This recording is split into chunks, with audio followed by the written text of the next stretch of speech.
dari Dinas Pariwisata dan beberapa OPD turut mendampingi pimpinan kita, Pak Bupati, Pak Sekda, dalam rangka survei lahan atau meninjau langsung lokasi yang akan kita rencanakan apabila nanti masyarakat setempat di sini menyetujui tujuan kita ke depan, maka di lokasi ini nanti akan kita lakukan pengembangan destinasi wisata dalam bentuk pembangunan pariwisata ke depan.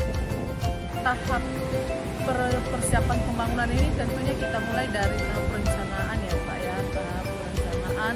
Tapi sebelum itu kita dulu harus menentukan lahannya.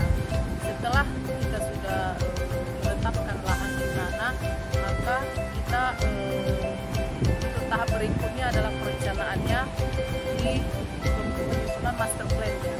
Setelah terlaksana penyusunan master plan, maka masuk kita pada uji studi kelayakan lahan. Studi kelayakan lahan ini dalam bentuk untuk kesesuaian lahan nanti dengan pembangunan yang akan kita laksanakan.